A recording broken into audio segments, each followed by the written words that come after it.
రాష్ట్ర రాజకీయాల్లో తమకంటూ ఓ ప్రత్యేక స్థానం దక్కించుకున్న రాజకీయ నేతలెందరో విశాఖలోని అనకాపల్లి నియోజకవర్గం నుంచి పోటీ చేసిన వారే. అనేక మంది ఇక్కడి నుంచే ఎమ్మెల్యేగా, ఎంపీగా ఎన్నికై ఆయా పార్టీల్లో కీలక బాధ్యతలు చేపట్టారు. వీరిలో కొణతాల రామకృష్ణ, అయ్యన్న పాత్రుడు, గంటా శ్రీనివాసరావు వంటి వారు ఉన్నారు. అలాంటి నియోజకవర్గంలో ఈసారి ఎలక్షన్స్ లో ఎంపీ అభ్యర్థి విషయంలో క్లారిటీకి రాలేకపోతున్నాయి అన్ని పార్టీలు. అనకాపల్లి లోక్సభ నియోజకవర్గం పరిధిలో మొత్తం 7 నియోజకవర్గాలున్నాయి. గ్రామీణ ప్రాంతాలైన చోడవరం, మాడుగుల, అనకాపల్లి, పెందుర్తి, యలమంచిలి, పాయకరావుపేట, నర్సీపట్నంలు ఇదే కాన్స్టిట్యూషన్ కిందకొస్తాయి.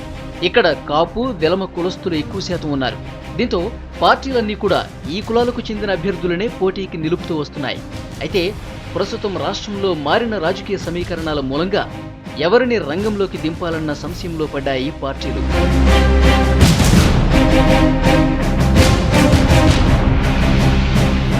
2009 ఎన్నికల్లో అనకాపల్లిలో సబ్బం హరి కాంగ్రెస్ పార్టీ నుంచి పోటీ చేసి విజయం సాధించారు. అయితే ప్రస్తుతం సబ్బం హరి ఏ పార్టీలో ఉన్నారో ఆయనకే తెలియని పరిస్థితి. కాంగ్రెస్ ఎంపీగా గెలిచిన సబ్బం ఆ తర్వాత వైసీపీతో జట్టు కట్టారు. అక్కడా సరిపడక ఇప్పుడు కిరణ్ చెంత చేరారు. జై సమైక్యాంధ్ర పార్టీకి ఉపాధ్యక్షుడిగా కొనసాగుతున్నారు. ఆ పార్టీ నుంచి ఈసారి ఎన్నికల బరిలో దిగితే డిపాజిట్లు కూడా దక్కని పరిస్థితి. దీంతో సబ్బం హరి ఎటూ తేల్చుకోలేకపోతున్నారు.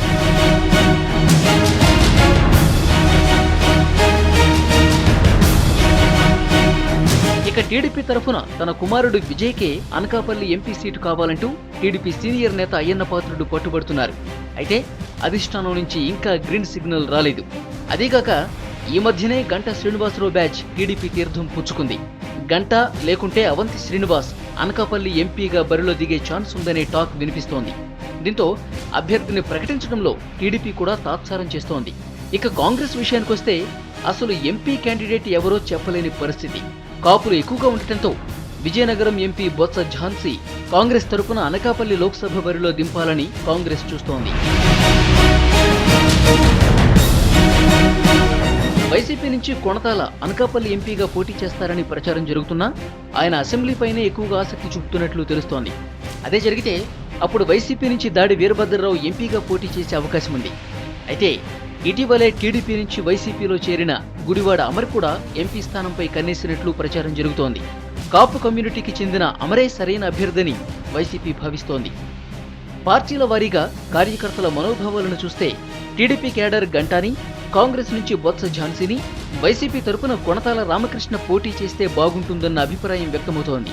మళ్ళీ ఎంపీ అభ్యర్థి గతంలో ఈ నియోజకవర్గంలో ఎంపీగా ఉండి కొణతాల రామకృష్ణ గారు ఏ విధంగా అభివృద్ధి చేశారో అటువంటి నాయకుడే ఎంపీ అభ్యర్థిగా ఉండాలి తప్ప ఏదో మొన్న గెలిచిన సబ్బం హరి లాంటి లేకపోతే గురునాథరావు లాంటి ఎంపీ అభ్యర్థులు ఉండకూడదనేసి మేము ఒక నిర్ణయానికి అయితే వచ్చి ఉన్నాం.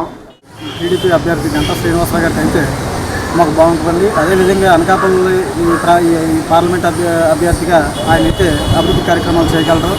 అలాగే చంద్రబాబు నాయుడు గారు కూడా మరి ఆయనకి ఎంపీ టికెట్ ఇచ్చి ఆయనకు ప్రోత్సహించాలని మేము అందరూ అనుకుంటున్నాం.